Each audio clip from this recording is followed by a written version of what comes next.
I relate to this so much, so much. You know, by the time a DCS got involved the second time, I did want to be sober so bad. Like, I was just tired of living that lifestyle. And when I originally talked about all of this, I did forget using here and there for a month before actually stopping it all, even after DCS got involved the second time.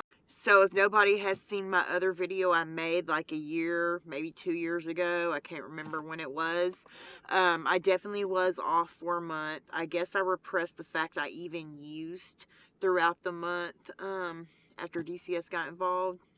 Like I said, I wanted to forget about everything. And I kept thinking, oh yeah, I was fucked up on my wedding day. I was drinking and all of this. But then I started really thinking back and I'm like, I was taking stuff too at my wedding.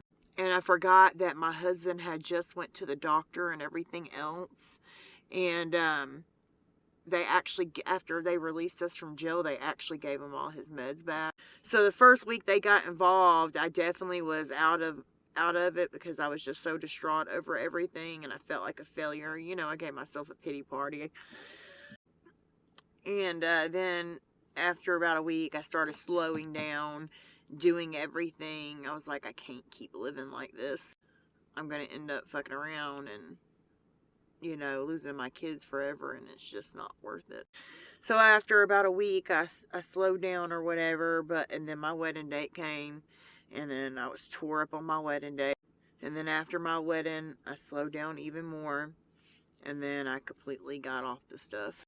Because I was just over it at that point. I didn't want to live like that. I didn't want to have to worry about DCS getting involved. I was so ashamed of the circumstances that happened and how DCS got involved the second time. I'm still ashamed of that because, like, it looks like, if from an outsider's perspective, it looks like my husband and I was just driving around with my kids all fucked up.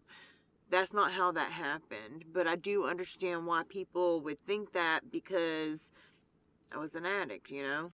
And I guess I just repressed that whole month for a while. It just took me really thinking about things and going back and looking through things thoroughly before it started clicking and I started remembering. I don't know if anybody can relate to like repressing stuff in your life that you just want to forget about, but I'm taking accountability that when I originally told the story, and I will correct that on YouTube as well, that I did use for like a month after they got involved. And I'm sorry that I got it wrong, and I'm sorry that I wasn't thinking about all that. Like I said, I guess I just repressed it, and it just really took me thinking about it before I remembered it. So I've already explained all this before, like I said, a year or two ago, but if someone comes across these videos or whatever, and I send people to go watch my alienation story on YouTube, they need to know this. And like I said, I do need to correct it on YouTube. I haven't done that yet, because I haven't really even thought to do it, because everything in that video is legit. It just, I forgot about using throughout the month before I fully quit. So that's on me, and I apologize. I've already apologized before. I could have just kept it to myself and not let anybody know, but I believe that you have to hold yourself accountable for things that you put out there, and even though y'all didn't know, I didn't feel right hiding it from y'all. Especially once I remembered it. It was different when I didn't remember it, and, you know, but I can't just, you know what I mean? I just can't do that. I'm not going to just keep it to myself and live like that and have that on my damn chest. So that's what it is. That's what it was. I do need to correct it on YouTube, and I keep sending people over there without correcting it. But like I said, that video's legit. I just didn't mention like the month I was using before I got sober completely. And like I said, I was over it at that point. I wanted to be sober. I guess I just wanted to go out with a bang. Like, it's so stupid you have that mentality in addiction. It's like, if I'm going to quit this for good, let me just get fucked up type stuff. that's what it was, and that's how it was, and that's what, it is. So, yeah, I was just over it. And once I did what I needed to do for that month, I was like, fuck this shit. This is no way to live. Everybody around me was, just straight up addicted to the stuff. And I'm so glad I got out when I did, because fentanyl's now going around and all of that. And the only time I've ever had fentanyl was in the hospital when I had my surgery I'm pretty sure that's what they gave me for my, one of the things they gave me. I hadn't done anything in so long that when they gave me all this stuff to do my surgery for my endometriosis and all that, I was fucked up. But, it just wasn't the same.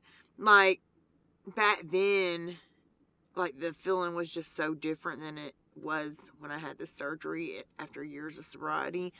Like, the thought of pills just makes me sick to my stomach, honestly, because I lost so much due to that, and I messed up so much due to that. And you know what's sad? It wasn't even on my drug of choice. It was on something I did a couple of times a month. That's what's fucking crazy about it. Like, my drug of choice just gave me energy, motivated me to do things and stuff like that. That's another reason why I did it. Like, I felt like I was better for everybody else when I was taking narcotics. I'm sure everybody can relate to that. I felt like a better mother. I felt like a better wife. I had energy to do stuff. And I think that's the kind of energy that I'm chasing when I'm getting like pre-workouts or energy drinks or whatever. Because I'm like, this is just not giving me the energy I want. But my brain processes energy different than everybody else who has never been an addict, And I'm having to make myself realize you're not going to feel that same energy that you felt on narcotics, right? And I'm like, you don't even need to be thinking about how you felt when you were on narcotics. So I'm just trying to get that out of my brain. I haven't felt like I wanted to use in years. No thought about it at all. And with everything that happened with my son after I came here and he was around me and then snatched back away and all of that. And then just going through everything I had with my daughter since she's been home, so forth and so on. There was a period of time where I had a moment that I wanted to use. And that scared the living shit out of me. That's another reason why I didn't want to be back down here. But, because this is where everything started for me. And it just scared the hell out of me that I was even thinking about it or craving it, because I haven't in years. But I reached out to my best friend Tracy about it, and I talked to her. And I got through that moment of thinking about it, because you know what they say, feelings are temporary. So what you're feeling right now might not necessarily be what you feel 5 to 10 minutes from now. So basically, when you have a craving and you're thinking about it, you have to let the thought pass, and it did help me so much reaching out. Sorry, I accidentally pressed the stop button, but it did help me so much reaching out to Tracy and being like, look, I'm craving and I'm wanting to get high. And she talked with me through it.